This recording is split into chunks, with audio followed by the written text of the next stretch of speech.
Questions are being raised about what changes could be made to ensure children and staff are safe as they return to school today after a spate of anti-Semitic attacks.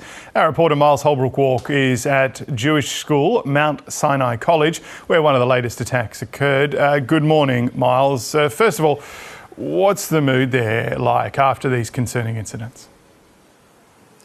Well, James, today we're going to see students come back to Mount Sinai College, and you can probably see already behind me that they're coming back to an odd sight at this point, which is a painted over wall. Why this fresh paint? You might be able to see the two distinctive colours. Well, that's because there was anti-Semitic graffiti, highly offensive and racist language spray painted on these walls on the early hours of Thursday morning that was thankfully removed so children won't have to walk past it again as they come to school. It's still quiet here as it's quite early in Sydney, and children not required at school just yet.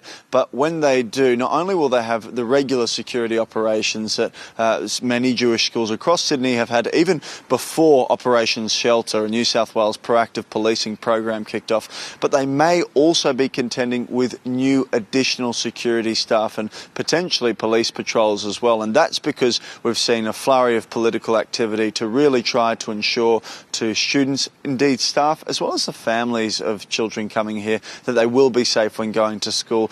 There is legitimate cause for concern that the Randwick Mayor Dylan Parker has spoken about when he's spoken to parents as well as staff at Mount Sinai College. As well, we've also seen the federal shadow education spokesperson Sarah Henderson speak to this idea as well, that she said the federal coalition will be looking at whatever additional supports it can provide to the school should it win government at the forthcoming federal election on a date yet to be set. But you can already see there are significant movements. It is worth noting that this school sits just a couple of hundred metres from a childcare centre that was firebombed on Tuesday last week. So very recently, this very street has dealt with not only this graffiti that I've talked about earlier, but also the fact that there was another incident at a non-Jewish childcare centre that was targeted, largely police believe, because of its proximity not only to this Jewish school, but also to the Maroubra synagogue, which is just down the lane that I'm standing on.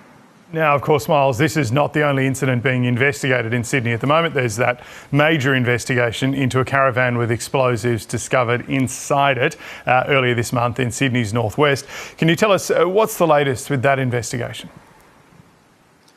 Yeah, so we've got the Police Commissioner, Karen Webb, at this stage talking about the several points of inquiry that are crucial to police. Among them is how a series of explosives, potent explosives, power gel, that's typically used on mining sites in New South Wales, has ended up in a caravan on a very quiet street in the semi-rural part of Sydney in Dural. Now, it is believed that power gel is used in mining operations. However, one expert who's spoken to the ABC mentioned that really power gel hasn't been used commonly across mine operations for some time, and he hypothesised that it could well be that this material was stolen some time ago and had been kind of sitting dormant before getting into the hands of whoever planted them there in this caravan. So that will be a point of inquiry for police. Additionally, we now know that two people have been allegedly named in a search warrant. They are Tammy Farugia, who's facing separate charges in relation to other alleged anti-Semitic offending by police in the suburb of Wallara in the eastern suburbs,